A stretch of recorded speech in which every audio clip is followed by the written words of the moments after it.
дауысты дауыссыз дыбысқа байланысты бүгін енді ойын ойнап көрейік, иә? Дауысты дыбыстарды анықта. Қайсысы деп ойлайсыз? Мына жерде А, У, Т, Ә, Ү, Е, Ү, У, С тұр. А жауабын қарайық. Мұнда А дұрыс. Бірақ мына жерде Т тұр ғой. Т бізде дауыссыз, демек бұл жауап бізде келмейді. В жауабын қарайық. Ү, У, С. Бізде С тұр, иә? С бізде дауыссыз. Сондықтан бұл да келмейді. Бізге не керек? Бізге дауысты керек. Демек біздің жауабымыз Б болады. Келесі, үнді дауыссыз. Үндіні біз қалай жаттаймыз дедік? Рилумының деп, иә? Рилумының. Міне, мұның қатар тұр екен. Дұрыс жауап. Келесі, дауыссыз дыбыстарды тап. Дауыссыз.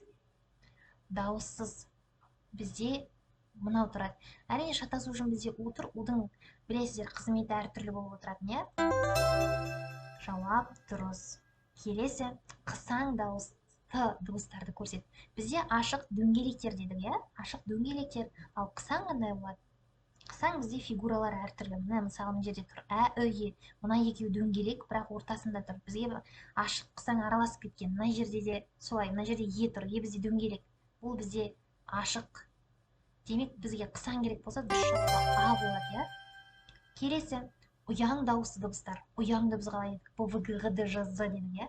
Б, В, Г, Ғ, Д, Ж, З-ға келетін дұрыс жауап бізде Б. Міне, менің ойымша сіздерге енді тақырып түсінікті болды деп ойлаймын. Тақырыпты бекіту үшін осындай викториналық сұрақтарға жауап бердік. Сау болыңыз.